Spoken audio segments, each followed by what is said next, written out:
அனைவருக்கும் வணக்கம். வணக்கம். எல்லாரும் சாப்பிட்டீங்கல்ல? சாப்பிடாம வந்து நான் எவ்வளோ சத்தமாக வணக்கம் சொல்கிறேன். எல்லாருக்கும் வணக்கம். சரி, புத்தகம் ஏன் வாசிக்க வேண்டும் அப்படிங்கிற தலைப்பில் வந்து இங்கே உங்களோடு உரையாற்ற அழைத்த கல்லூரி நிர்வாகத்திற்கும் தூத்துக்குடி புத்தக வாசிப்பு நற்பணி மன்றத்துடைய பொறுப்பாளர்களுக்கும் முதற்க நன்றியை தெரிவிச்சுக்கிறேன். இந்த மதிய நேரத்தில் உங்களுடைய சாப்பாடுக்கு அப்புறம் எப்படி இருப்பீங்க அப்படின்லாம் தெரியும். அந்த நேரத்தில் இப்படி பேச்சை கொடுத்து உங்களை இன்னும் கொஞ்சம் தூங்க வச்சிட போகிறாங்கன்னு நினச்சி தானே இருப்பீங்க. அந்த எதிர்பார்ப்பு தானே இருக்கீங்க. இன்னொன்று, இங்கே நம்ம பேசுகிறோம்னா, நம்ம கலந்துரையாடலாக இருந்தோம்னா இந்த நிகழ்வானது இன்னும் கொஞ்சம் சிறப்பாக இருக்கும். அதனால் நீங்கள் எங்ககிட்ட பேசுகிறதுக்கு எந்த விதமான தயக்கம் வேண்டாம், தைரியமாக பேசுங்க. என்ன நினச்சி இங்கே வந்தீங்க? நம்ம பேச பேச இங்கே கரண்ட்டுக்கு ஏதோ ஒன்று ஆகுது போல இருக்கு.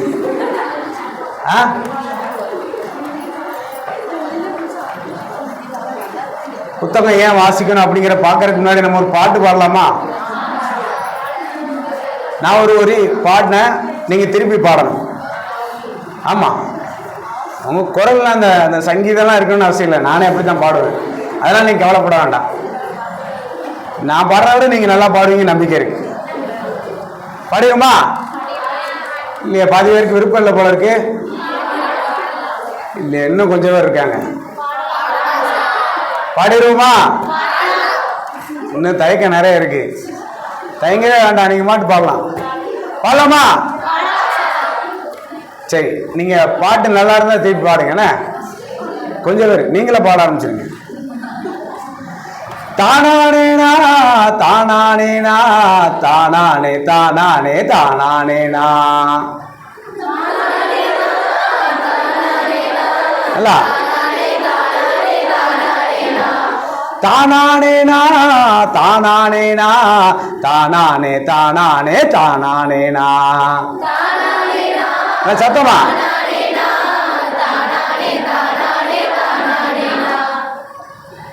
பார்க்க எல்லாருக்கும் வருது. ஆனால் இன்னும் கொஞ்சம் பேர் பாட மாட்டிக்கிறீங்களே, என்ன பிரச்சனை? எதோ இருந்தால் சொல்லுங்க. எல்லாரும் சேர்ந்து பாடினாதான் இந்த பாட்டு நல்லா இருக்கும். நீங்களும் இந்த நிகழ்வுக்கு உள்ள வருவீங்க. எல்லாரும் சேர்ந்து பாடுவோமா? Ready ready, 1 2 3 start.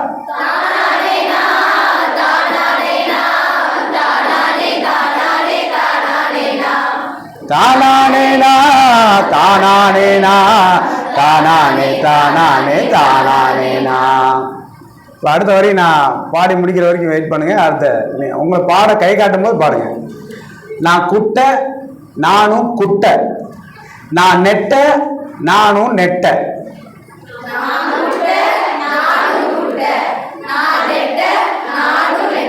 அடுத்த வரி, தானானேனா தானானேனா தானானே தானானே தானானேனா.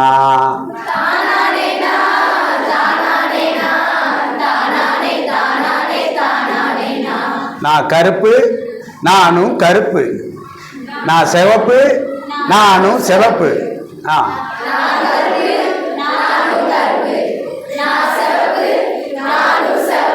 அடுத்த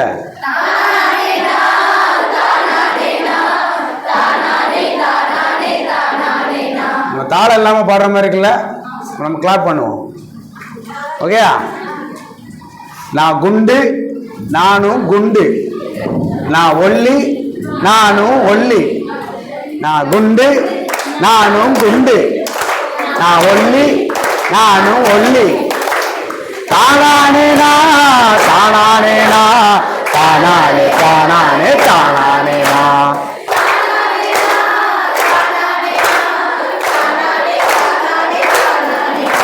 நான் புட்டி கண்ணு நான் தெத்து பல்லு, நான் புட்டி கண்ணு நான் தெத்து பல்லு. தானானேனா தானானேனா தானானே தானானே தானானேனா.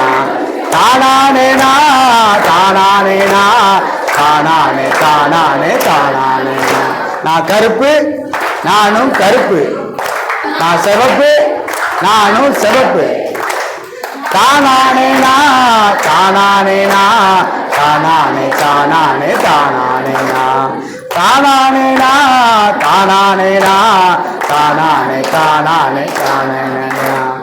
உருவம் தாண்டி பருவம் தாண்டி யார் என்ன சொன்னாலும் எல்லாம் நான் தான்.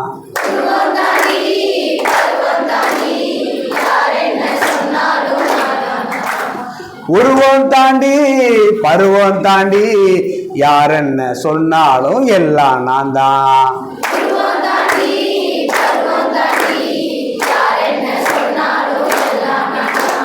தானானேனா தானானேனா தானானே தானானே தானானேனா தானானேனா தானானேனா தானானே தானானே தானானேனா. என்னோடு சேர்ந்து பாடின உங்க எல்லாருக்குமே நன்றி. பாடாம கொஞ்சம் பயத்திலேயோ கூச்சத்திலேயோ இருந்த சகோதரிகளுக்கும் நன்றியை தெரிவிச்சுக்கிறேன். இந்த பாட்டு உங்களுக்கு என்ன செல்லுது, என்ன மாதிரியான விஷயத்தை கடத்துது அப்படின்னு யாராவது ஒருத்தர் இல்லை உங்களுக்கு தோணுது சொல்லுது. இன்னொன்று, தவறாக இருந்தாலும் பரவாயில்ல, நம்ம எந்த விஷயத்தையும் தைரியமாக பேச நீங்கள் பழகிக்கணும். நீங்கள் சரியோ தவறோ அதை நீங்கள் செய்யும் பொழுது அதை திருத்திக்கிறதுக்கான வாய்ப்பு கிடைக்கும். நீங்கள் தயங்கிட்டே இருந்தீங்கன்னா நாளடைவில் அதே தயக்கத்தோடையே இருந்துகிட்டே இருப்பீங்க. நீங்கள் எந்த பிரச்சனையும் எதிர்கொண்டு நீங்கள் உங்களுடைய அபிப்பிராயத்தை கூட நீங்கள் சொல்லக்கான தைரியம் இல்லாமல் போயிடும். அதனால் இப்போ இந்த பாடலை குறித்து நீங்கள் என்ன தெரிஞ்சுக்கிட்டீங்க, இல்லை இந்த பாடல் குறித்து நீங்கள் பேச வேண்டிய ஏதாவது ஒரு கருத்து?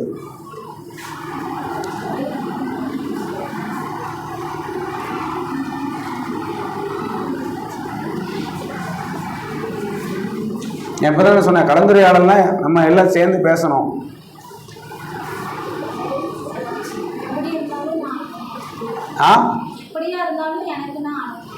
எப்படியா இருந்தாலும் எனக்கு நான் அழகு.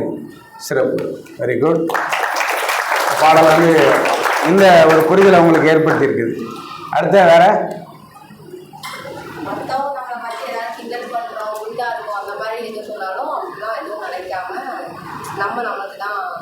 வெரி குட், வெரி குட், நல்லா சிறப்பு. வேற யாரும் இருக்கீங்களா? இப்படி எல்லாருமே நீங்கள் பேசணும். அதுக்கான களமாக தான் இந்த பயிலரங்கம் வந்து தொடக்க விழா அங்கே ஆரம்பிச்சிருக்கிறாங்க. அதை நீங்கள் கண்டிப்பாக பயன்படுத்திங்கன்னு நினைக்கிறேன். சொல்லுங்கள், வேற யாராவது? அப்புறம் வாய்ப்புகளை தவற விட்டுறாதீங்க.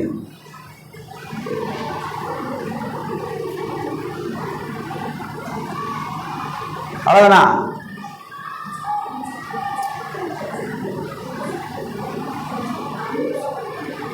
இதுக்கு தான் நீங்கள் புத்தகம் வாசிக்கணும்னு நினைக்கிறேன். புத்தகம் ஏன் வாசிக்க வேண்டும்? ஏதாவது சொல்லுங்க பாப்போம். புத்தகம் ஏன் வாசிக்க வேண்டும்? அறிவை வளர்க்க. அறிவை தான் நம்ம இங்கே காலேஜில் படிக்கிற பட்டப்படிப்பே இருக்கு. நிறைய விஷயங்கள் தெரிஞ்சுக்கணும். வேற தைரியமா பேசணும். Very good. அடுத்த உங்ககிட்ட இருந்தே நானே பாயிண்ட்ஸ் எடுத்து உங்கள்கிட்டயே சொல்லிடுவேன். சொல்லுங்க. இல்லைன்னா நீங்கள் உங்களுக்கு உறக்கம் வந்துடும். அதனால உங்களை பேச சொல்கிறது. புத்தகம் ஏன் வாசிக்கணும் நீங்கள் நினைக்கிறீங்க அப்படிங்கிறத பற்றி நான் தெரிஞ்சுக்கணும்னு ஆசைப்பட்றேன். அதனால தான் கேட்டேன். அறிவை வளர்த்துக்கொள்ள, நிறைய விஷயங்களை தெரிஞ்சுக்கொள்ள, தைரியமாக பேசுகிறதுக்கு. அடுத்த சும்மா சத்தமாக பேசுங்க. மற்றவங்களுக்கு சொல்லிக் கொடுக்க.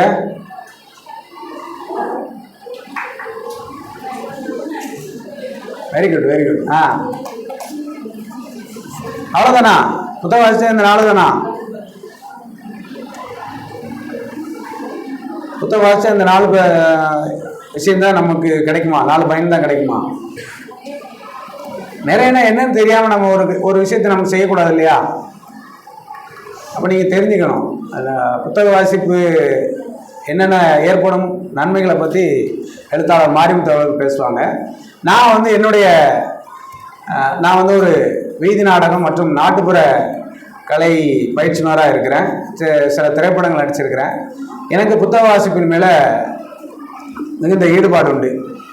இந்த புத்தக வாசிப்பு என்ன எப்படி பண்ணுச்சு, என்னென்ன உருவாக்குச்சு, இந்த மேடையில் வந்து என்னை பேச வச்சதுக்கான காரணம் என்னென்னா, நான் படித்த சில புத்தகங்கள் தான். நான் இன்னும் படிக்க வேண்டிய விஷயங்கள் நிறைய இருக்குது.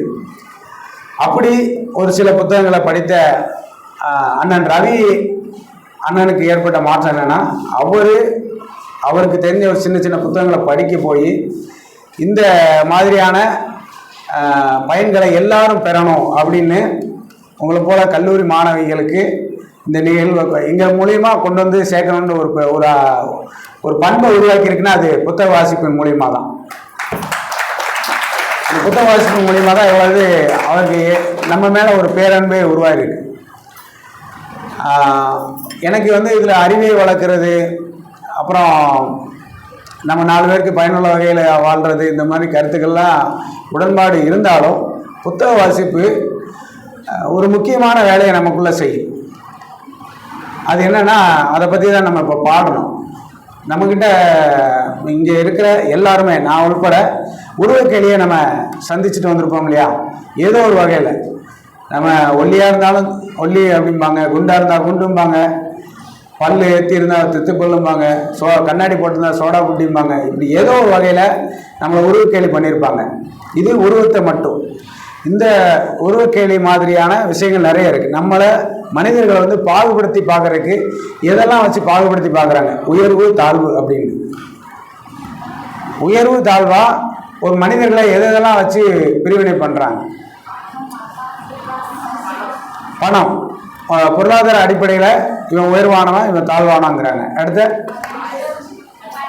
படிப்பு, இவர் நல்லா பெரிய மெத்த படித்த மேலாளி, இவர் பாமரன் அப்படிங்கிற ஒரு பார்வை இருக்குது. அடுத்த வேலை, நீங்கள் பணியாற்றுகிற சின்ன வேலை பார்க்குறவன் இழிவானவனாகவும், ஒரு பெரிய சம்பளத்தில் வேலை பார்க்குறவன் உயர்வானவனாகவும் கருதப்படுறோம். அடுத்த முக்கியமாக சாதி. சாதியில் இந்த குலத்தில் பிறந்தவங்க உயர் சாதி, இந்த குலத்தில் பிறந்தவங்க தாழ்ந்த ஜாதி. 4 பாயிண்ட் வந்திருக்கு. அடுத்த இன்னும் நமக்கு தெரியாமலே நிறைய விஷயங்களை நாமளே வந்து நாம் உயர்வு அப்படின்னு நினச்சிட்டு இருப்போம் ஏதோ ஒரு வகையில். இதெல்லாம் வந்து வெளியே வந்து ஒருத்தரை பார்க்குறோம், சாதி, மதம், இனம். அடுத்து நம்ம என்ன சொல்லுவோம்னா, மொழி, எங்கள் மொழி தான் பெரிது, உங்கள் மொழி சின்னது அப்படிம்போம்.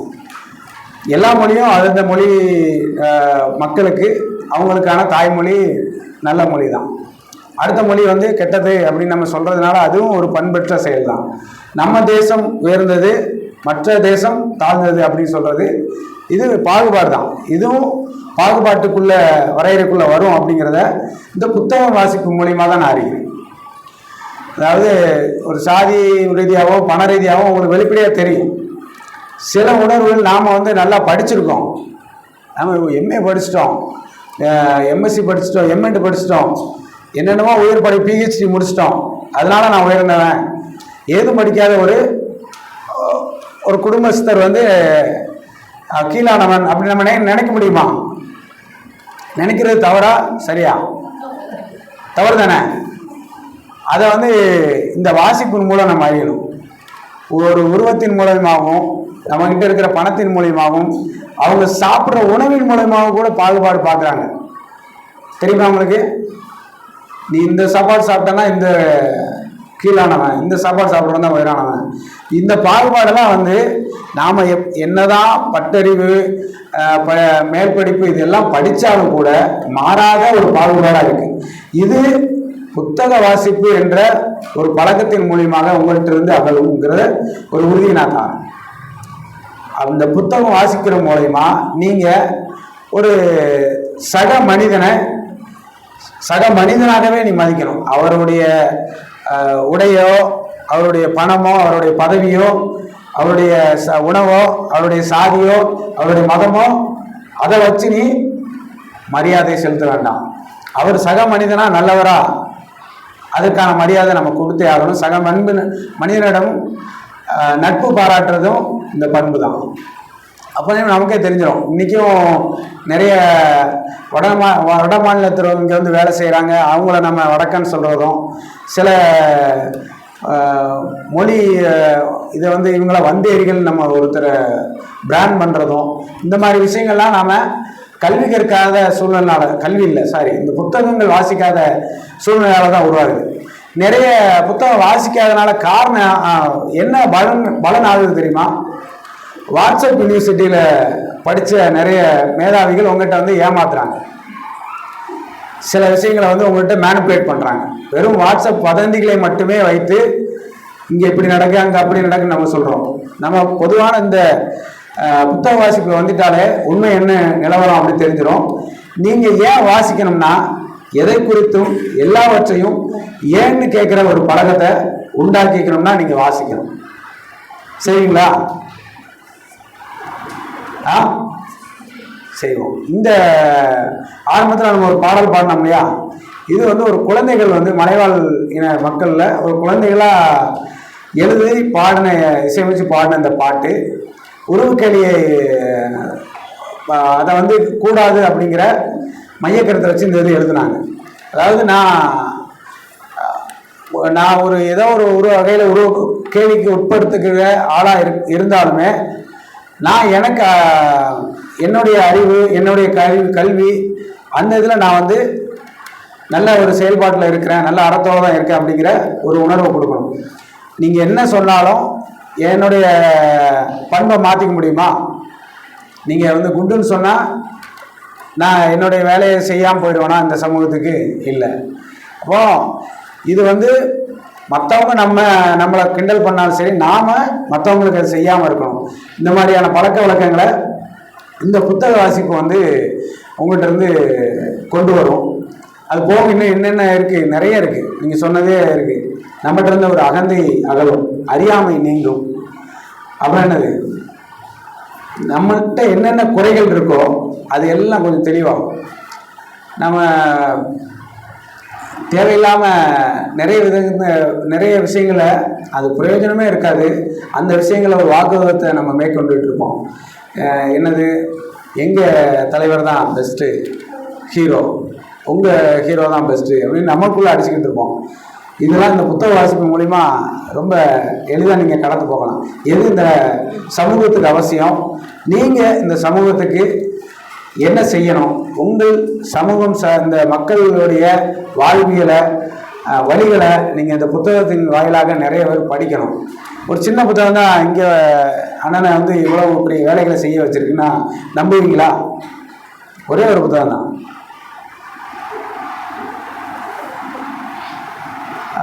எஸ் ராமகிருஷ்ணன் ஐயா உங்களுக்கு தெரியுமா? எஸ் ராமகிருஷ்ணன் ஐயா எழுத்தாளர் எஸ் ராமகிருஷ்ணன் அவர் வந்து தன்னுடைய சஞ்சாரம்ங்கிற நூலுக்கு சாகித்ய அகாடமி விருது வாங்கியிருக்காரு. அவருடைய அந்த நூலெல்லாம் இவரை ஒன்றும் பண்ணலை. தபால் பெட்டி எழுதிய கடிதம் அப்படின்னு ஒரு சின்ன புத்தகம், சிறார் நூல் தான், ஒரு 58 பக்கங்கள் கொண்டது. அந்த புத்தகம் இவர் வாசிக்கும் போது நானும் அதை வாசித்தேன். நாங்களாம் கடிதம் எழுதியிருக்கோம். இங்கே யாரும் கடிதங்கள் எழுதியிருக்கீங்களா? யாருமே எழுதுனதில்லை. எல்லாமே நமக்குலாம் பிறக்கும் போதே வாட்ஸ்அப் வந்துருச்சு, குறுஞ்செய்தி அனுப்புகிறோம். நான் அது தவறுன்னு சொல்ல வரல. இப்போ உள்ள நவீன காலகட்டத்தில் நம்ம அந்த குறுஞ்செய்தியை உடனுக்குடனே வந்து தொழில்நுட்பத்துக்கு காரணமாக நம்ம அதை பயன்படுத்திக்கிறோம். அப்போ நாங்கள் வந்து என் நண்பனுக்கு நான் கடிதம் எழுதுவேன். எங்கள் அம்மா வந்து பாட்டிக்கு கடிதம் எழுதுவாங்க, அதை நான் வாசித்து காட்டுவேன்.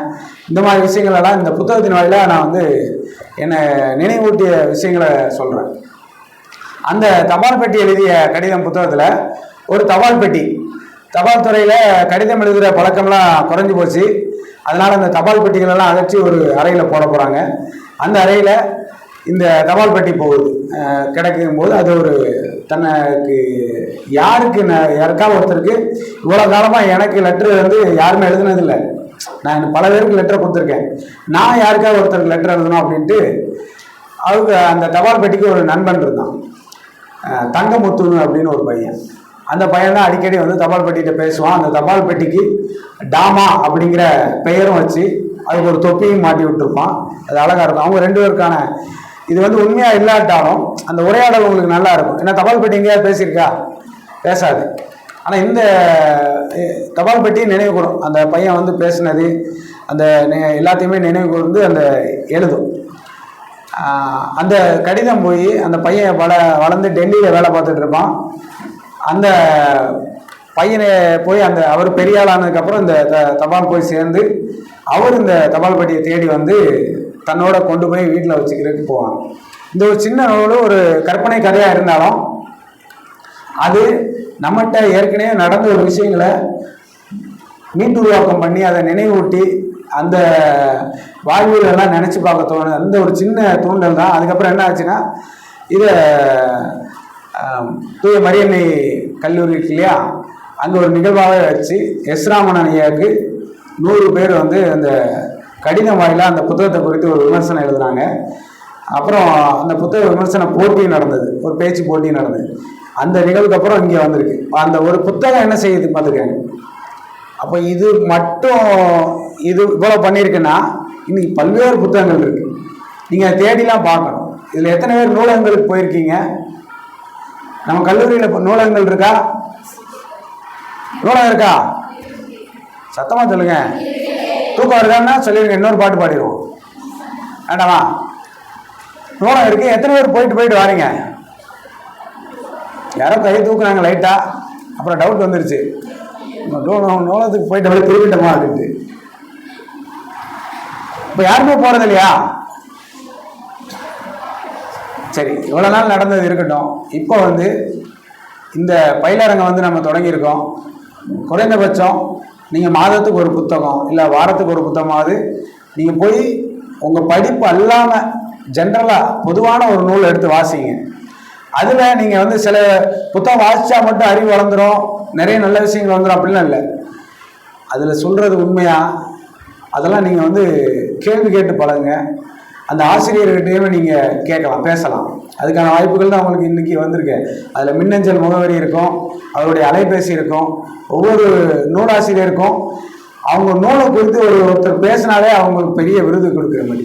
எத்தனையோ சாகித்ய அகாடமிகள் கொடுத்துருந்தாலும் அந்த நூலை குறித்து ஒரு வாசகன் வந்து கேட்குற கேள்விக்கு பதில் சொல்கிறத காட்டிலும் இந்த விருதுகள் வந்து உயர்ந்ததாக இருக்காதுன்னு அப்படி நான் எல்லாருமே சொல்லி கேள்விப்பட்டிருக்கேன். அப்புறம் புத்தக திருவிழாக்கள் நடக்கும். நம்ம தூத்துக்குடியில் எத்தனை புத்தக திருவிழா நடந்திருக்கு தெரியுமா? இது வரைக்கும் இப்போ கடைசியாக நடந்தது எத்தனாவது புத்தக திருவிழா? 5ஆ? யார் சொன்னா? 8ஆவதா?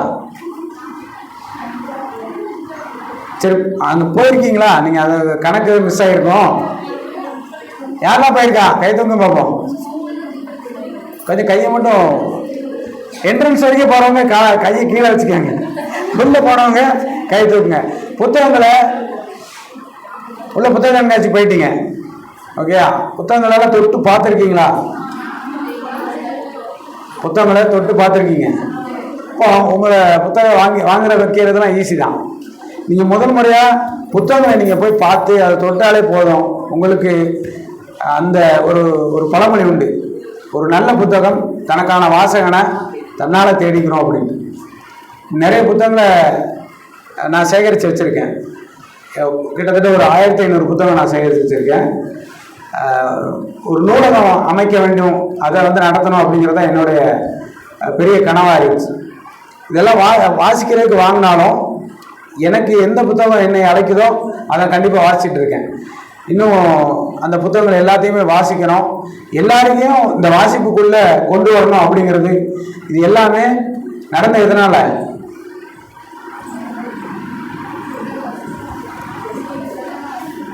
இந்த புத்தக வாசிப்புனால தான். அவ்வளோதான். சரி, இந்த நல்ல வாய்ப்பை வழங்கிய கல்லூரி பேராசிரியர்களுக்கும் முதல்வருக்கும் நிர்வாகிகளுக்கும் நன்றி தெரிவிச்சுக்கிறேன். மீண்டும் ஒரு முறை